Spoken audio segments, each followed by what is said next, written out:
Gentlemen, welcome to the Be the Man podcast. Man, life is good. It's better than good. It's fantastic. I hope you're waking up every day excited, awake, energized, and alive. And if you're not, man, if something's off, if something's hurting, do what must be done to make those changes. If there's something in your life you don't like, change it. Get the coaching, get the help, get the camaraderie. Join the Be the Man Masterclass and Tribes. You have the support, the tools, the tactics. Like whatever you got to do. If you got to make some new habits, you got to move your family, if you got to quit your job and start something new, like whatever you got to do, make some changes so that you genuinely wake up every day, that your alarm clock becomes an opportunity clock and you're happy. You're awake, energized, excited, filled with love and goodness and hope and gratitude. Ah, man, life's so good. Even when it's challenging, it's still so good. Today, fellas, my guest is a friend of mine, Damon Willis. Just a great guy. I met Damon a long time ago when he owned a martial arts gym. And he is a husband and a father and a disciple and a good man. And he's a world-class salesman.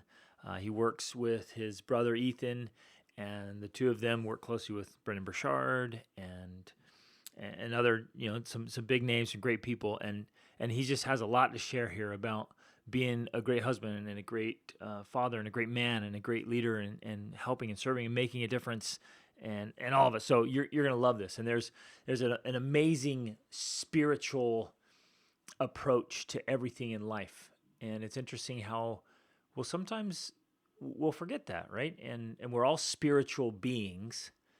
And that doesn't always get addressed, right? That's the first part of the triple trifecta. You guys know that if you've been listening. The triple trifecta for success as a man. The first one is fitness, but it's fitness in mind, body, and spirit. And man, that's just a critical component to being a whole man. But I know you're gonna love Damon. You're gonna love this episode and get a lot from it. If you can, take some notes, capture things, and as always, look for something that you can walk away with today, some kind of takeaway that you can take action on, a shift either in mind, body, or spirit, or something in your family or your finances, whatever it is. You're like, yep, that needs to happen, and start taking action on it, because we can totally transform our lives a lot quicker than we usually think. And it can often have far more dramatic effects than we usually think. So let's dive in. I know you're going to enjoy this episode. Damon, welcome, man. So glad to have you on the show and to hear from you. I only know bits and pieces of your story, so I want to hear the other part. And just, gentlemen, before we hit the recording, we were already diving into all kinds of cool topics that I hope we can circle back to, and so many great insights. So I'm really looking forward to this. So thanks for being here, brother. Why don't you start by telling us, kind of giving us a little bit of background of your story and where you are. For sure. I'm trying to figure out like where I start. But I'm super excited to be here with you, Greg. Like I really appreciate and think what you're doing is timely, right? Just as men, one thing I just figured out is, men are just asking like, do I have what it takes? And yes, can I be successful? And I think that's it's powerful to understand that, but I think what you're talking about is significance. And I think there's a difference between success and significance. Success is like winning the game, right? Or accomplishing the thing, and that's where you're like, oh, I'm successful, right? Oh, I had what it take to accomplish that. But the significance piece is when we do something more from a legacy. It's kind of like the contribution piece where you transfer, you give, you pass on to somebody else. So it's more than just like fulfilling inside of like answering that question, where it's this transfer of knowledge and it's really just role modeling more than anything, and living a life. And so I really appreciate that. I mean, I'm sure you know that, but I mean, that's really what you want for your listeners, is you want them to live a life of significance, and we can have both. Some people are on the thing where they're just trying to be successful, right? And then it's empty, right? Because they accomplish that thing, or they get over that mountain, or they get that promotion, or they get right. But then usually there's something that's some collateral damage that happens because it's so kind of myopic in a way of like, let me just accomplish this thing and then I'll be happy. And it's like, doesn't work that way, right? It has to we have to do things that fulfills us and how we're all connected in that way, right? So like, and it has to run yeah, parallel and yeah, interconnected, right? Which, yeah, yeah, spot on. You articulated yeah. that so well. All right. Yeah. So thanks. So I guess I just feel like I'll share time that I got kicked out of my house, and my mom basically put all my stuff in a trash bag. My father had passed away from colon cancer a couple of years earlier, and just I I'll just say I wasn't a good son. I was kind of lost of what I wanted in my life. Had awesome family support, but just trying to figure out life. And I remember living in my car after I ran out of friends' couches I could stay on. I did But that. we're gonna have a lot of similarities. I lived in a truck for a while. Okay. It's not a Mitsubishi Mirage that I bought for $500. And anyway, so I lived out of that for a couple weeks, and I'll just kind of fast forward a little bit where I decided one day I'll just say that I was the life and who I was hanging out with, it was just not a good situation, making bad choices, even though inside I knew I was making them, but I just didn't really have a focal point or a real purpose. Which And is huge. everything, right? It's everything. And so I just remember walking away from all my friends. I had this Brazilian girlfriend at the time that I'd been for quite some time, and just all my friends that I grew up with walked away, and everything I was doing, I stopped everything cold turkey, and really had this really cool experience, and I never went back in regards to those things. But a couple months earlier, I had been invited by a friend of mine. His name was Rich. He was probably like 10 or 15 years older than me, but he had this construction company, and he did a lot of like laying tiles and those type of things. And this is, it was in California, and I remember him inviting me to go to Palo Alto and go. Basically, there was, I think it was like 30 homes, but we were doing all the tile work. So the kitchen, the bathrooms, and basically invited me to go with him. And he was also a guy that wasn't the best influence on me either. And so at that time I was kind of, hey, I just want to get out of here for a little bit. And so I went there, and I'll just share something just real personal with you. When I was there, we'd get up at 5 a.m, head over to the site, do work we usually go till about 3 o'clock or so. And then we go back to the hotel and go, do whatever we're going to do before we, stayed up kind of late, and then went back to sleep and kind of did that unsustainable Exactly. sustainable life. But at that age, it's like you get away with it, right? But I remember having, like I mentioned, my dad passed away. I think this was earlier before this was recorded, but my dad passed away when I was 20, and he passed away of colon cancer, and he went from, I'd say, 230, big dude. He was a Golden Glove boxer in the military, and just this he was a professional gambler. Early in his life, we found out that I actually have two. From one marriage, I have a half sister and brother, and then we found out after my dad passed away that we had another brother, Glenn, in the UK, who called us looking for my dad, and we're like, you missed him. He passed away, and so now we're in correspondence with him. But anyway, so back to being at Palo Alto, and I remember one night. So this is about a year after my dad passed away. I had this dream, and it was like just like this, like it was real, right? It was real. And I remember I was sitting in a chair in our house in South Pass. That no one lived there anymore at the time, but it was just like it was back when we all lived there.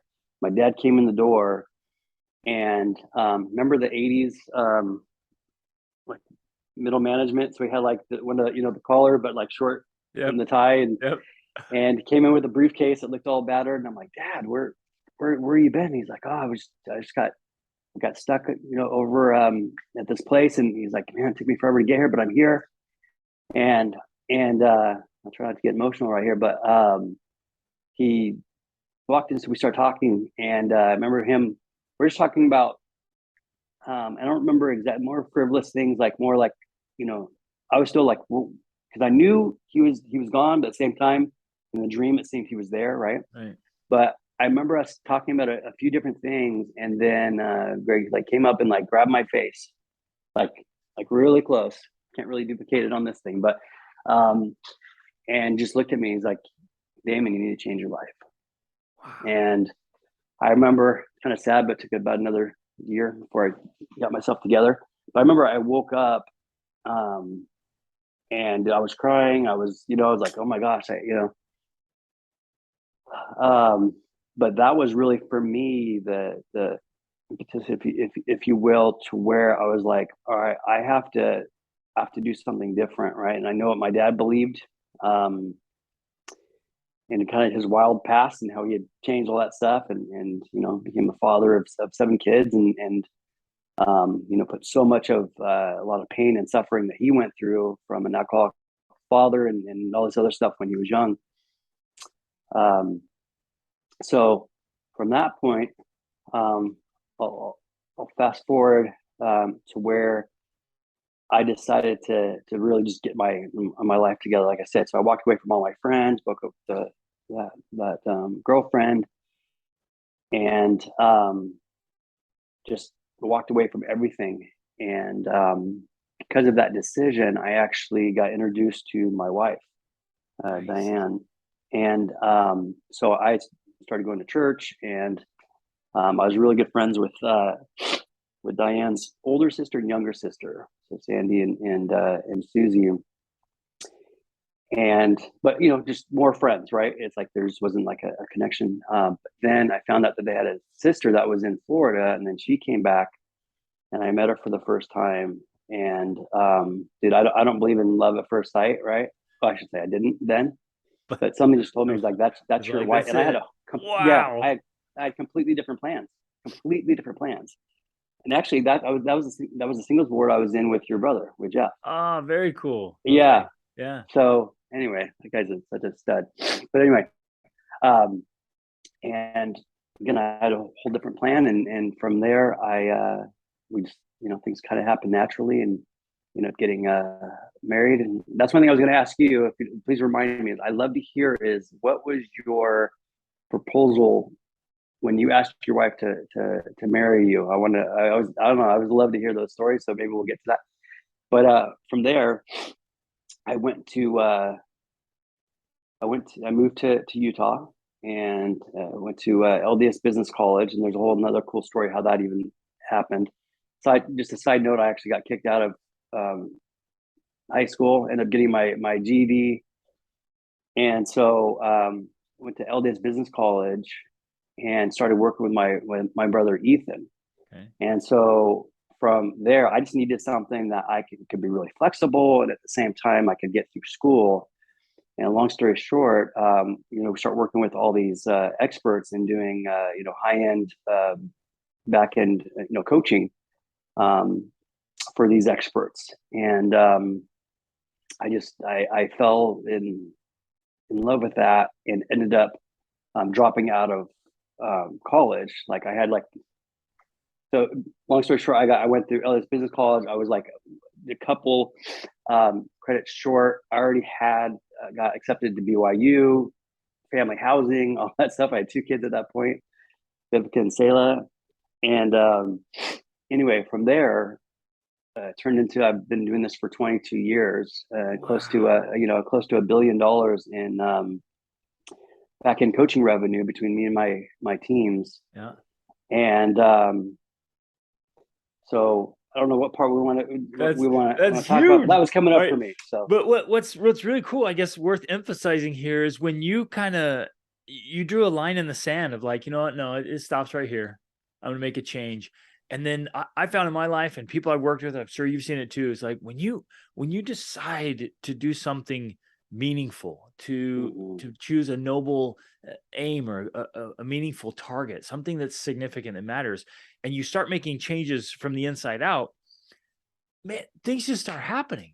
You start meeting the people, including your wife and my wife, right? And then you start, opportunities start popping up, and you're chasing something great, and then this serendipity, I like to call it, or divine coincidence, whatever. You're chasing something good, and something amazing is right there. Yeah.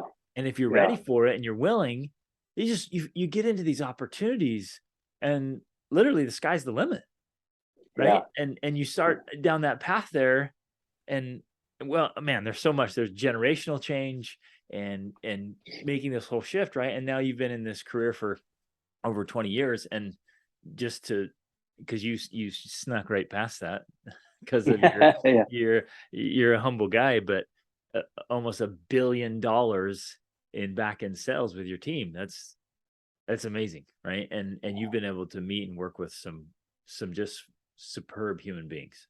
Yeah, and it's just, man, that's cool. Yeah. Thank you. What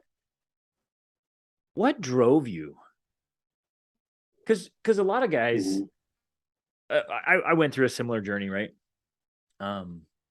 And I could tell by the way you're smiling. Like, yeah, you're like, oh, been there, done that. Oh, that's familiar. And you just make these changes, you make these decisions. You know what's interesting about our story? You're asking about Rachel and our proposal. The day after I met Rachel, and it was like a blind date for her. I'd seen her and got her phone number from a friend. And the day after I met her dad got diagnosed with diverticulitis, and then a few days later, colon cancer. And he ended up passing away shortly after we were married. But that was a driving force for our marriage. And we kind of moved up our wedding date because we wanted to be married so he could be there. And so it was, our whole dating and engagement was with her father, slowly dying right before our eyes, which was meaningful and special and significant. And it was this catalyst for us to really live life because it was so fragile. He passed away when he was 47. Way too young. So way too young. Right. And so we were just like, okay, man, it was like we were starting our life together with him leaving this life. And we're like, okay, it was a catalyst, right, for meaning and significance. And like, let's make this stuff count. And so I went through a journey like you, but I want to know, like, what were those driving forces and what still drives you now?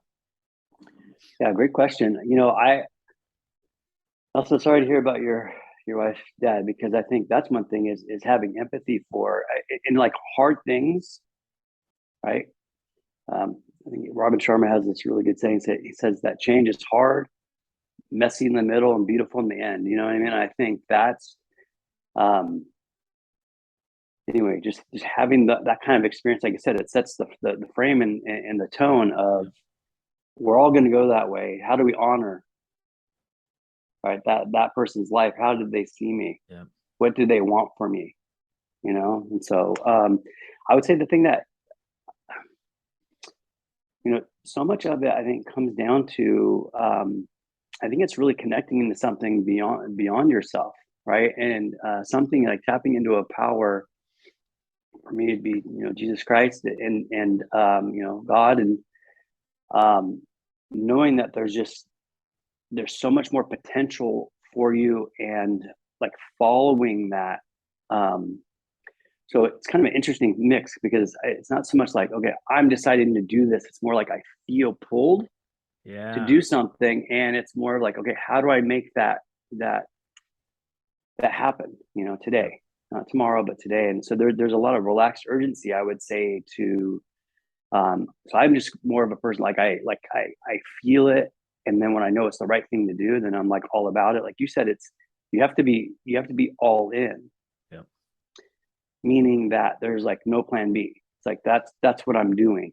I remember moving to Utah to go to school, and then I'll figure out how to figure everything else. And one of my favorite quotes from Martin Luther King says, Martin Luther King says that faith isn't seeing the whole staircase, it's seeing the next 2 stairs and taking it, right? And ultimately, it's in the action that we take, then more things come in our vision, right? So I think, to answer your question, so much of it is, what am I meant to do? What do I need to do? And aligning with what I want to do, and like just bringing all those things together to where just more, I'd say more trusting it, that there's something greater on the other side, and it's not necessarily the destination, as we know. It's just like, who are you becoming, and who, you know, what skills or capabilities or capacities do you need to understand. I've been very fortunate to be you know, surrounded by just amazing individuals. I'll say one of them is my younger brother, Ethan. I mean, I've learned so much from him, not only how to have like humble power, but to do things that are completely outside of I'd say realm of you know, possibilities of what you can do when you know it's the right thing for you to do, and just going after become that person every day. You know, going after that thing. And you know, he's one of those people that I'd say does the right thing for the right reasons, and is very strategic and calculated, and um, just just basically just through his actions and what he does and who he surrounds himself with and what he creates, um, just is kind of a testament of where his heart really is, and where all the, I'll just say, like the worldly things are completely secondary. You know, they show up because he's doing all the things right in that way, but it's really like that, I'd say, this reverence, and that's not what he's after, the money in and of itself, right? It's Huge, the legacy, right? it's So significant. So those are like positive results and outcomes of starting from the right base, like having your heart in the right place and moving forward, and then the results come. Where it seems so subtle and yet so significant that if you chase the results, sometimes you can miss the most important part. But if you pursue things in the right place, the results come. yeah, it's the motive, right? It's like, what Yeah. what are you doing this for? Is it for, so from out for, we all have our basic needs that we're trying to meet and those type of things, but I think there's also this piece of like, are you doing this because you want somebody outside of yourself to say good job, you want them to clap for you, applause for you, or are you doing it because inside you, you're connected with this higher power, and like, oh, I want to do what I feel is the right thing to do, and not going after that, like the money or the wealth is not the first thing that you're after. That's what you want, right? It's way beyond that. That comes great, you know. And which is interesting, when you bring value, right, it's like you will be compensated.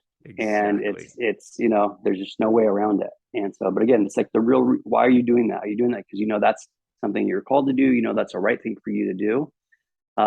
Like you said, also just the whole piece of striving for a significance. And actually, I wanted to share something with you that this is back in 2002 that I just wrote this. I have a little bookmark, and you can't see because of the blurriness, but I was in a church meeting, and these are one of those meetings where you just, you know, whatever you feel, you go up there and just share how you feel. And I had been working on just a little bit of a kind of a mission statement or something to guide me, or you know, to really center me in my purpose. And I'll just read it to you. It says, "This day will only come and go once, and is another step closer to returning to Heavenly Father. Make it a day of progression, diligence, and remembrance to being a true disciple of Jesus Christ in action, thought, and deed. If you do this, you will have favor and direction from God, which will lead to eternal life. And this is the whole purpose of earth life," right?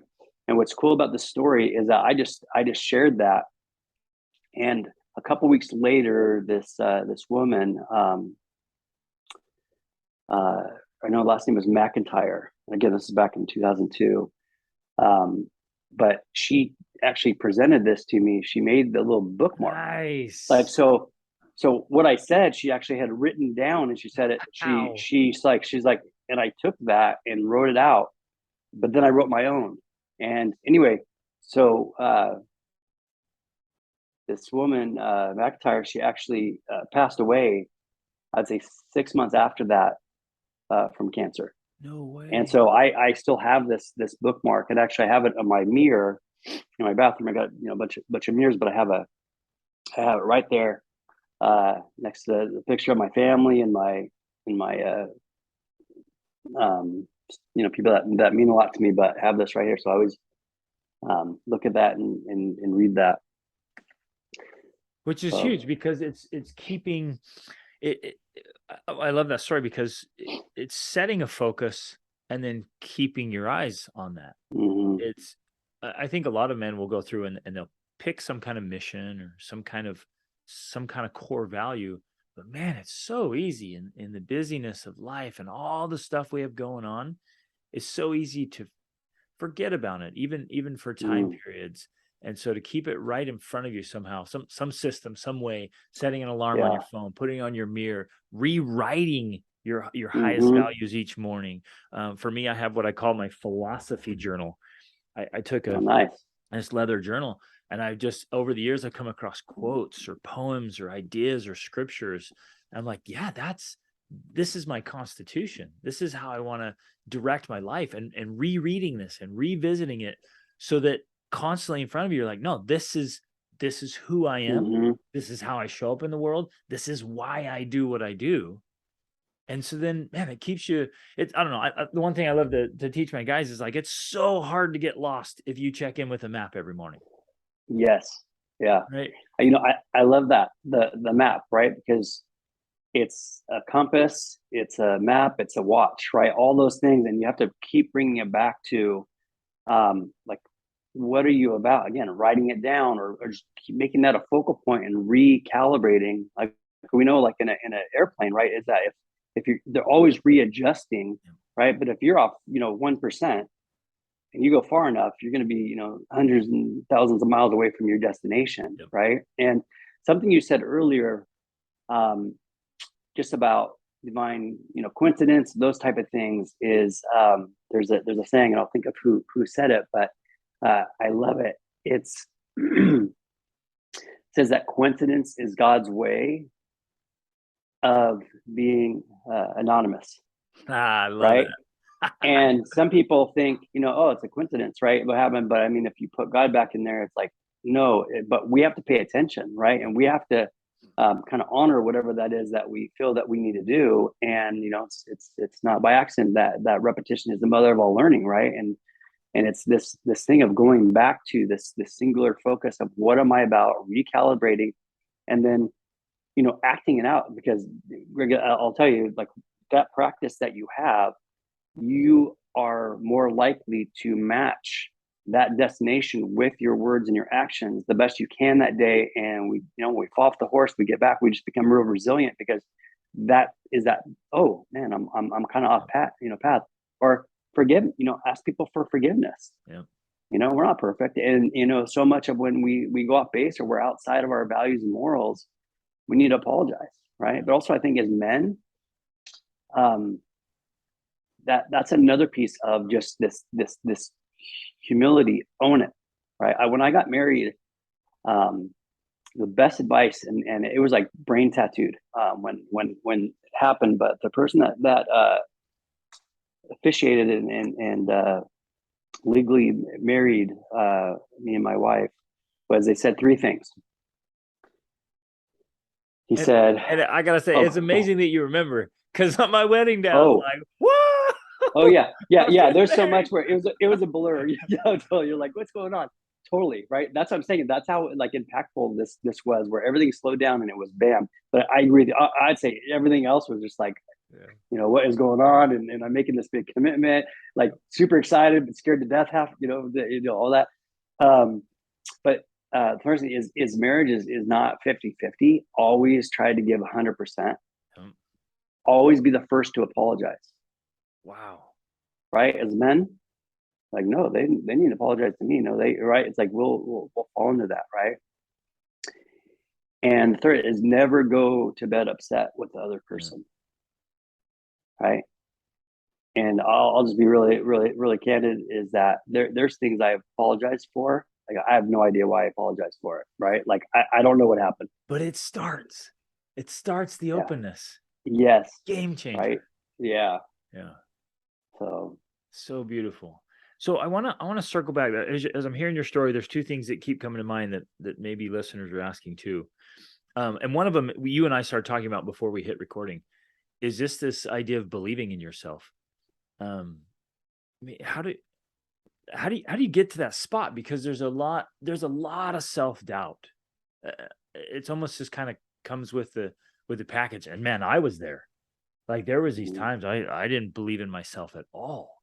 I, in fact, I had very fixed mindsets of like, I'll always be poor. I'll always be lonely. I'll Yeah. always be broke. I mean, who am I? Like, I mean, I was at a low spot in my teens, especially when I was out on my own. I'm like, I'm like, I just genuinely believed I'm nobody. Right. And then, of course, there's still some of that, hey, I'm nobody, and this Yeah. humility aspect. But then there's a piece of like, you have to start believing. And you mentioned earlier, like, well, no, I'll figure this out. I'll make this happen, right? But this Mhm. comes with this belief, and it's interesting is all the good men I get to work with. One of the things that comes up most often is the greatest limiting factor I see in men is their own limiting beliefs about Mhm. themselves. Yeah. And so I'm curious how you went. Like your story is just amazing in this transformation. How did you get in your early 20s to be like, no, I got this. I can figure Yeah. this out. It's interesting. I think whenever we have this absolute thinking, like we got to be really careful with that, right? Yeah. And kind of deconstruct where's that coming from. And I'm sure just like you, it came from your environment in regards to how you're showing up in your day to day. I think so much is this piece of like us knowing that we're not being fully honest or doing what we know we're capable of doing. So I think to answer the question, the big thing is really matching that, like saying, okay, you have to basically act in defiance of that, right? And basically say, okay, so what's the opposite of that? Whoa. Who do I need to become? What do I need? So I think so much of it is actually just going to I say attributes, right? And characteristics of that outcome that we want, right? And there's this really good book from guy's a Navy SEAL, and I can't think of his name, but Resilience. I don't know if you've Yeah. ever read that book. Super good. But the biggest takeaway I had from that was he said most people start from a place of how do I feel, right? So I feel worthless, I feel lost, I feel right, and that drives their actions, and then Exactly. that gives them their identity. And he says, flip that, right? So I think to answer your question is, what is your real identity? Who are you really? What are you capable of doing? Not your current limitations, not your current situation. What do you want to be and have? But go back to that, right? And then you go back to what's the characteristics, what's the um, uh, and what's the actions that that person takes, right? Because this is what I just call the trifecta to thrive, right? It's like it's those three things. You have to think, you have to feel, and you have to act it out. That's when we know it's true. And until those three things happen, we don't believe it. It's not real to us, right? So as this author was saying, is that you start from your identity. Who are you really? That drives like higher, elevated beliefs and Yeah. actions, and then that gives you feelings. So the other way around. So we Yeah. don't start with how do we feel, right? And that's why feelings are so important. And anytime that I feel less, I'll tell you, I still deal with that stuff because, and I'm sure you do too. Anyone that's like keep trying to move upward and onward, right? And I just call it the growth zone, right? There's no comfort in the growth zone. There's Yeah. nothing in the cover zone. Thing is that piece of uh, connecting to who you want to be, Yeah. and there's always going to be that self doubt. So then it's a matter of like, okay, how do I prove that wrong? What's the opposite of that? What can I think, feel, and do today that will prove what I want to be my reality? And bring in what you said earlier, bring you in alignment with maybe you could call it your highest self or your best self. Perfect. Yeah, I Because love that. when you're under it, right, it just tears us to pieces, especially as men. If Oh, we dude. know we're performing below what we're capable of, man, it just tears us up. Mm, And one thing I like to say is like, it's really difficult, if not impossible, to like yourself when you're doing unlikable things. 100%. So if your Right. actions are subpar, it's tearing you up. And Yeah. so And you know it. bring your You yeah, exactly. And yeah, you know it. you No can one put has to on the tell you. show, Yeah, you put on yeah, the mask, like tell everyone yeah, how great you are, but right, you yeah, know it. yeah, And if you'll just shift that, I love it. Just do the opposite. Like, okay, who do I want to be? And that caliber of a man, what does he do? What are his yeah, attributes? What are his characteristics? yeah, Let's yeah. align with that, and I then it love that. starts to shift everything. Yeah. So can I ask you? I'd love to. Um, that for you, when you're at that lowest point, what were some things, or who you were around that made that shift where you're like, okay, I can trust in myself. Oh, I know I have a bigger purpose, or, I'm not going to the rest of my life just really I think challenge, even if it's just a little bit, right? Just challenge that limited belief, right? Or that absolute of ruin, right? Yeah. Of like, I'm nothing, and I'm going to be here forever. Yeah. What, who did you surround yourself with? And like, what were your So steps to? no, that's a great question. And it was an interesting journey for me because, man, I was so shy. I was so timid. Like I couldn't talk to people. I couldn't look people in the eye. Like I had no friends. And when I was out of my like no family, no friends, I was I was like toast. And I could see people from a distance. I'm like, it looks like success and happiness is possible. Mm, I see that family walking by. That looks real, but I didn't have any real tangible up close examples early on. But fortunately, man, I loved reading, and I got my nice. hands on The Hiding Place by Corey Tenboom, right, and their experience in concentration camps. That just blew my mind. Like they became a mentors where her sister Betsy was literally having compassion and forgiveness for the Nazi guards and praying for their. Wow. And I'm like, what? Like I wanted to beat that guy that looked at me Yeah. Yeah. Yeah. in the bad neighborhood here. Yeah. And she's asking for forgiveness for them, and they're going out of it. And then somehow I got my hands on Man's Search for Meaning. Somebody gave me a copy because I needed it desperately. Somebody gave me a copy of How to Win Friends and Influence People. And so my mentors, my coaches, my people that were giving me this idea were out of books. And Yeah. I I read love these that. real life stories. I'm like, wait a minute, I can do this. Yeah. I can figure this out. They went through way harder things than I'm going through. There's something here. And Yeah. that was the spark. That's what started giving Yeah. me hope and ambition and aspiration. Like, no, I can grow out of this. Perspective, right? If also, so Dale Carnegie was someone, the author that you mentioned, and also Viktor Frankl, and like it's interesting is that when you read some, you're like, my situation, if you're in the car or whatever, living in it's like, man, I'm not in a concentration camp. Exactly. Look at the way that they're the way that Yeah. they think. I mean, they're praying for the guards, where you're like, like I always think like I wouldn't last very long. Yeah. Right. Because I'm like, no, that's not happening. Right. And like, there's no way that guy's telling me what to do, or Yeah. you know what I mean? So I was going to get worried for myself. Where if I was back there, I'm like, I don't know how long I'd make it. But, the whole thing of finding perspective and purpose through other people. Yeah. Right. That's what Jim Rohn says. They're all leaders or readers. I think it's super powerful, is that your input, right? It starts shaping your output, right? Where you're like, Exactly.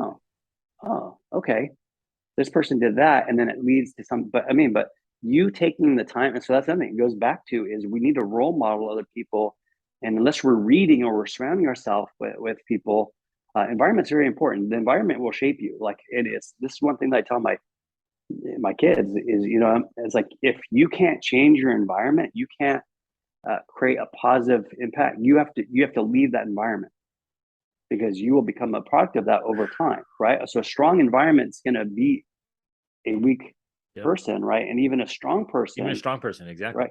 Yeah, it doesn't matter, and that's what you got to know, is like, okay, I'm in the wrong room or I'm in the wrong place. And I know you. I mean, you always put yourself, or try to put yourself, in rooms where you can learn, and you're uncomfortable in a way, for a thirst of like being better at who you are and seeing what other people are doing, right? 100%. And so, anyway, that's awesome. I gotta laugh a little bit here, because I tell my wife, so I do Krav Maga every week, and the guys I train with, he literally just became a grandmaster in July. I mean, this guy, he's a 3-time world champion. He is amazing, and it's just humble. He's a great guy. And then the guys he trains they're SWAT team leaders here in Atlanta. And so I train with these guys.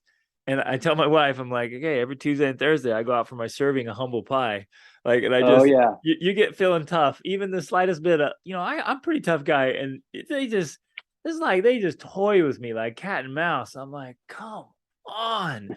But it's just that beautiful perspective and change, and surrounding yourself with people who are so much better than you, and learning and growing and keeping that perspective and leveling up. And it's a beautiful thing, which early on. Interesting. Oh, go ahead. Oh, go ahead.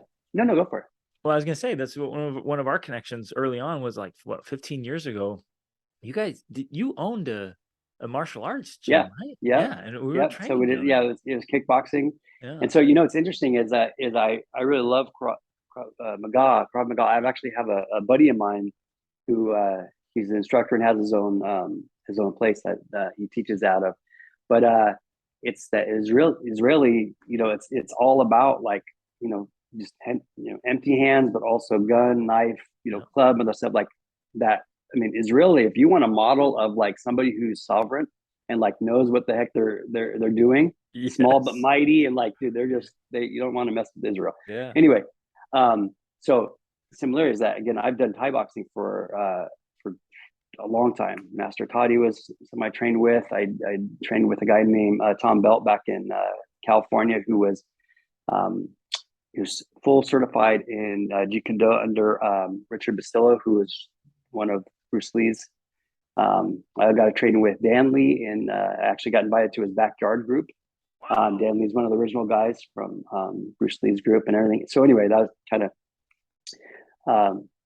and I think like I said, the whole thing of that humble pie, anytime that I get my butt kicked, it's cool because you go back to the principles like, oh, if I learn that, I can do that to somebody else. Yeah. Right.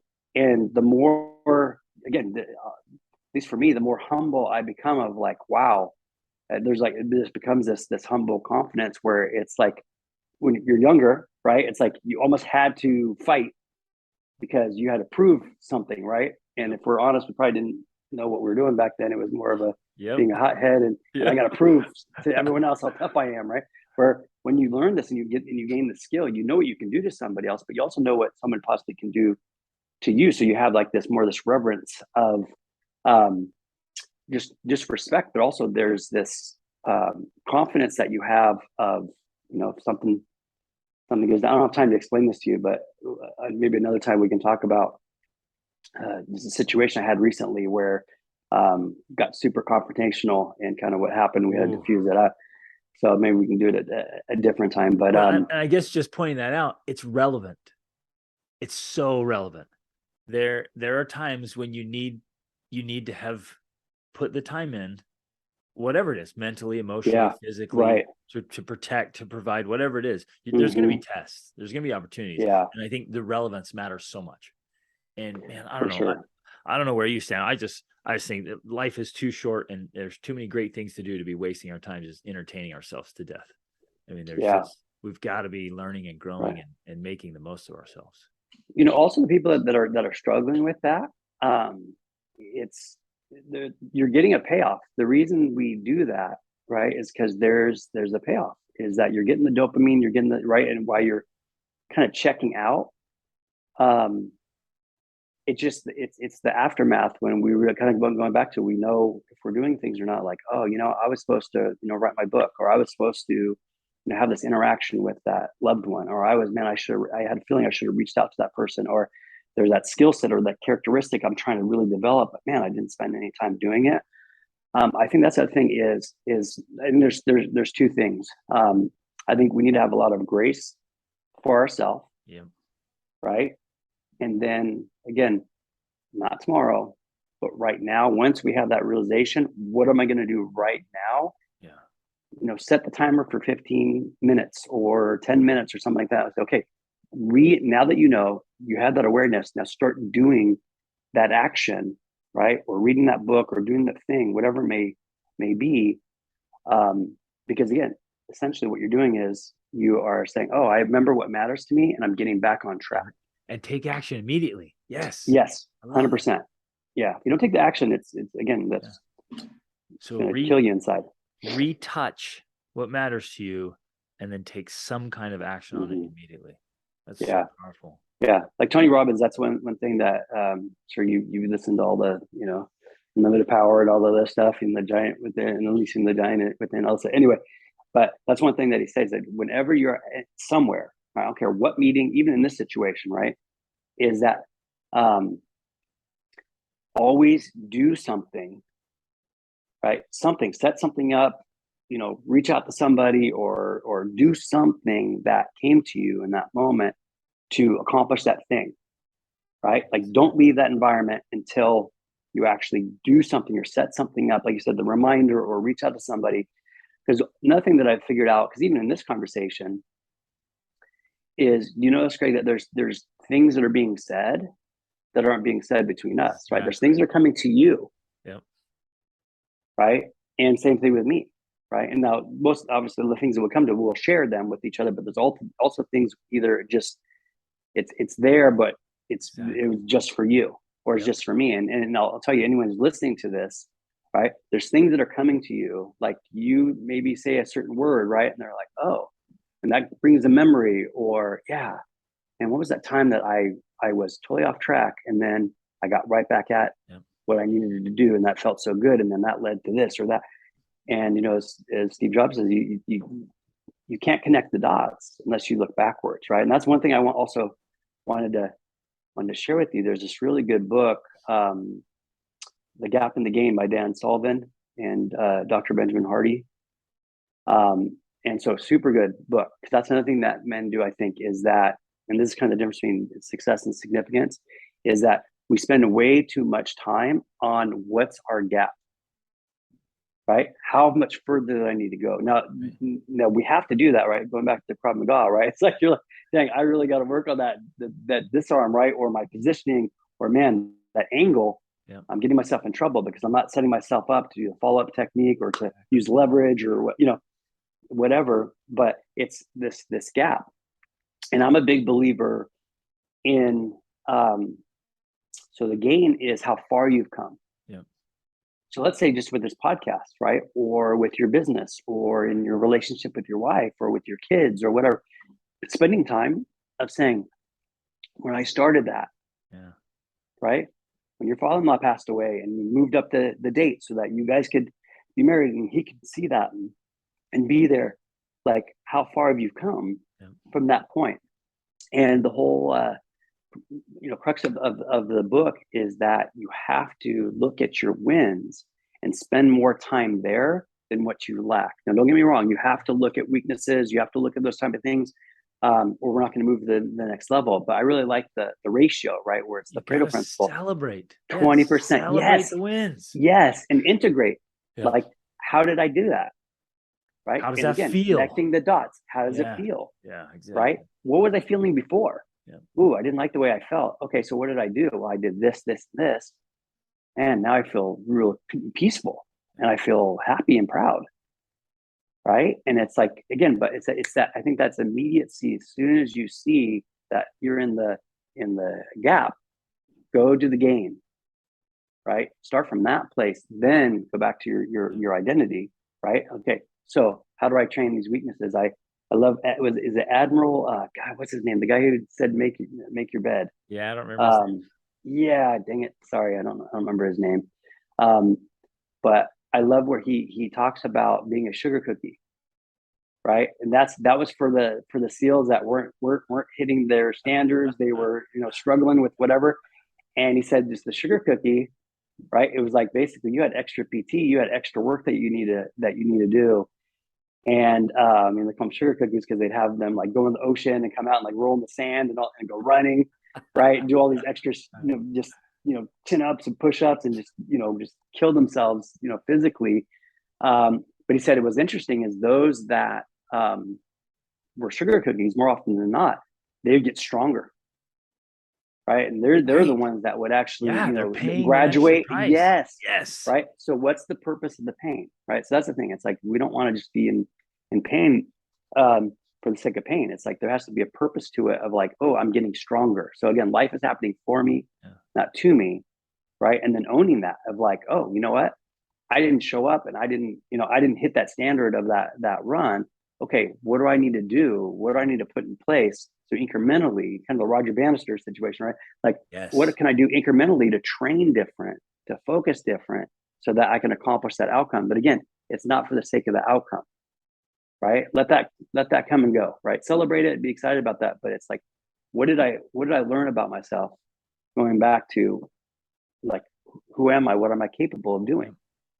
And I imagine is because I've been wanting to ask here about your conversation. because you've been chasing mastery in sales and sales leadership. Is that your formula? What you kind of been describing there? Like, Yeah, what was it that? Because yeah, you can have the best of intentions, and you can have the best heart and all this, but at some point, what you talked about earlier, if you're going to add real value to the marketplace, you got to show up with some serious skills. oh yeah, you gotta demonstrate the skill set, right? And the one thing I look at it is like, how do I explain something to somebody that um, makes something that's very complicated, right, or hard to grasp, very easy for somebody who's brand new, right, to like actually understand what you're saying. And then if somebody who's very, very seasoned, they'll totally agree with you. Like, oh my gosh, yeah, totally. That's been my experience, right? And so how you get there ultimately is it starts with a purpose. So I'll just tell you is when I first started doing back end coaching sales, um, dude, I was horrible. I mean, my philosophy was like, hey, if you want it, you want it. If you don't, you don't. And I had a spiritual leader that asked me how things were going. I'm like, hey, school's going. I was going to school. I had 2 kids. I just moved to the new city, and I said, everything. School's going well. Like I have dyslexia, and I've said so. I mean, that was a miracle in and of itself. I was able to just get straight A's. Where in high school I got kicked out of more for conduct, but still I wasn't doing well. I was in special ed for my whole, and I was like, I don't belong with these people here. Like I don't, but there I was in those classes. And just this whole piece of saying, okay, the spiritual leader just asked me how I was doing. And I'm like, hey, everything's awesome, right? My family, school, I'm like all in, but work. And this was 100% commission. And so I was driving an hour away, and it was like, it's actually costing me more money Yeah. to actually get there and I remember he owned a insurance company.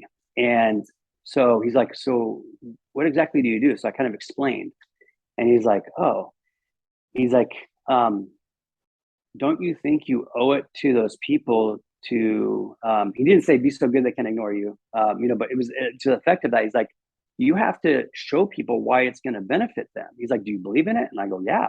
He's like, well, who's the people that you work with? Or I'm like, man, the leaders and the owners. I mean, they're amazing, really good stand-up individuals. And yeah, I know it works. He's like, okay. He's like, you have to learn how to present it Yeah. and to persuade people to do. And I'm like, so that put me on a whole journey. And we don't have time for this, but I got with money I didn't really have. I got Tom Hopkins course and all this other stuff, Dale Carnegie and Napoleon Hill. Anyway, and really started to get that good at this skill where I was in this awesome position because I was talking to people all day long. So I take these things I read and I would implement it into the conversation. Yes.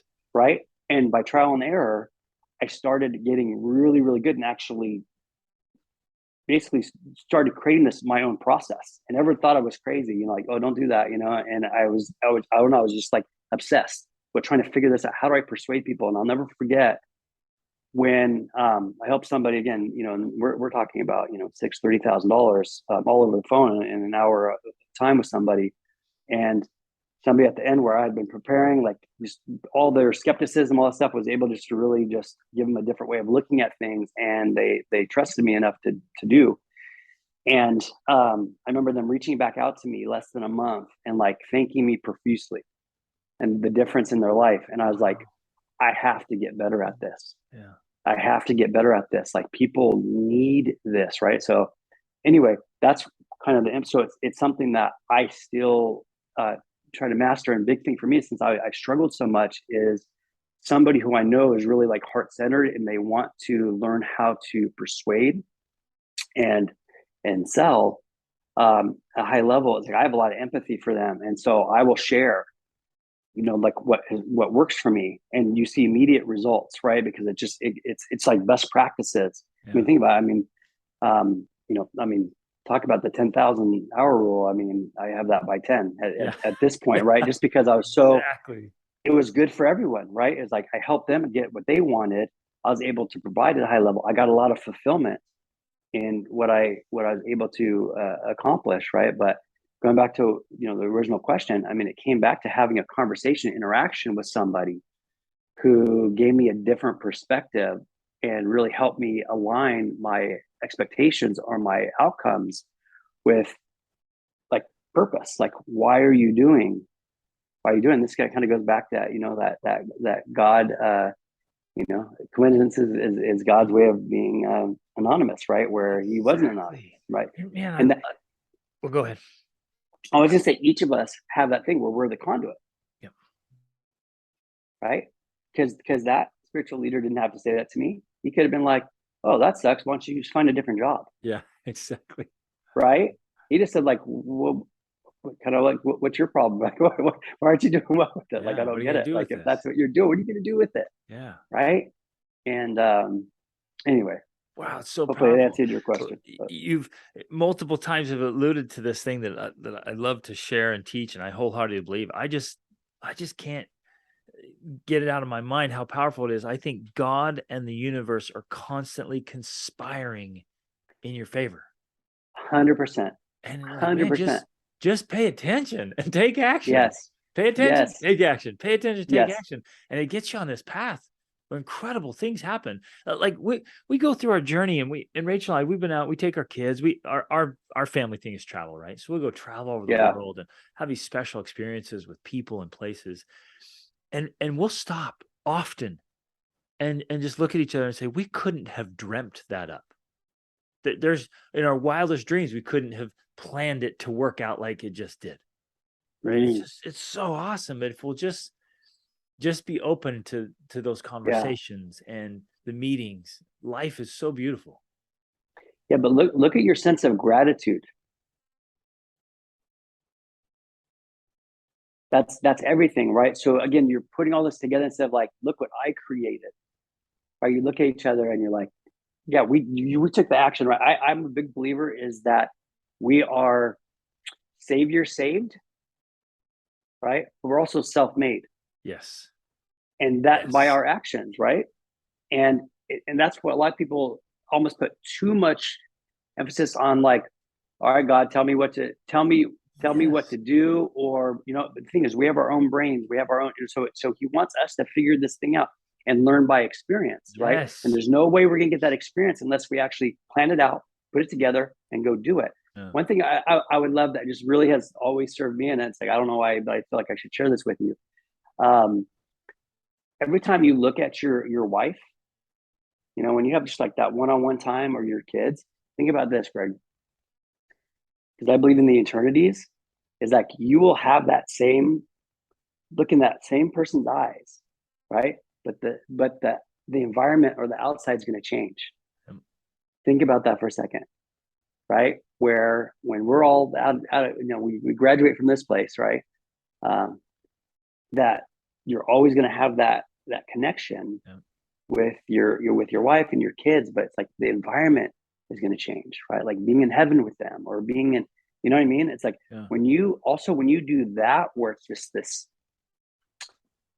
wow, dude, it really brings things into focus. I mean, go back to kind of purpose, but also like not letting frivolous things, like derail the relationship, Exactly. So yeah. What's profound about that, Damon, is the same thing is true, and you know this already, but like you started looking in your baby's eyes when they were really little, and you were just cuddling them or changing diapers, and then they're toddlers, and then little kids, and then teenagers, and then teens, and then adults, right? Yeah. And you still, it's that same look. Yeah. And it's that same beautiful look, and now they're just bigger and bigger, and it's different, and then they start their own lives, but it's still that same look, and the environment has changed, everything's changing around. Yes. But there's still that connection if we will keep the connection open. Yes. If we invest in the relationship. Okay. So I love that, right? And it's interesting. I had one of my son Evan, who's in Ghana right now. He's been out there. He's going to be there for 2 years for a mission. Really cool experience. But anyway, I remember when he first got his license, and he's gotten a little fender bender, and my wife called me, And she's like, Evan's been in an accident. I'm like, oh, is he okay? And she's like, yeah. I'm like, all right, well, what happened? She's like, well, basically he was at a stop sign. He was looking at his phone, and sometimes you think the person in front of you moved up, but they really didn't, because just, I don't know, it's kind of illusion or something. Anyway, he, just rear-ended the guy. Didn't really make too much damage, but it was turned into this big thing.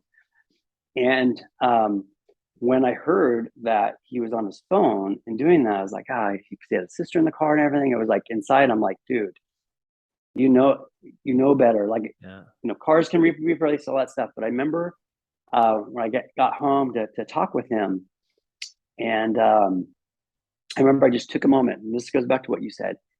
And I, because at first I'm like, dude, something bad could happen. You know better than that. And like, you're putting people's lives in it, right? And I remember, like, I don't know what happened, but something inside of me, like, I had this memory when he was born, and like looking at him, like, where I was like, and so I wish I'd have these frames all the time, because there's sometimes when I have to apologize, right? Yes. But this is one of those times, Greg, where it's like that totally set the mood. And so when I went in to talk to him, I talked to him like, I'm kind of the caregiver of this person that's been entrusted to me.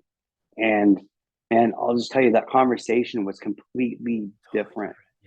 Totally different in the way that I approached it. And it was more just a teaching moment. And I'll tell you, he didn't need me to, get after him. He didn't need the dad lecture.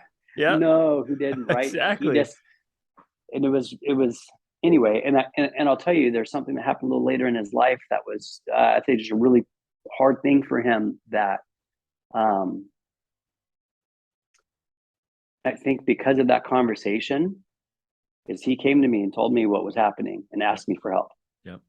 And man, that was everything, Huge. It's, so man, there's so much in that of remembering the connection from childhood. Right. The caregiver having the right reaction to a mistake opens up that gateway later that they can come. Totally. Huge. Yeah. Influence, right? So that's awesome.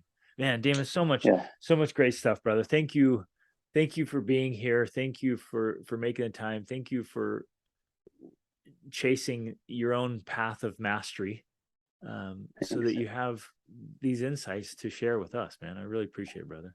Yeah. Thanks for having me on. And it's awesome to get to know you a little better. And, I think, I just hope anyone that's listening to this, right, is like, what are the things that were told to you that weren't said between me and Greg, right, that you need to do? And right now, write it down. And then what are you going to do about it? What's the next best step to apply that, So exactly. That is the perfect takeaway for this conversation. Great insight, brother. Thanks, man. All right, dude.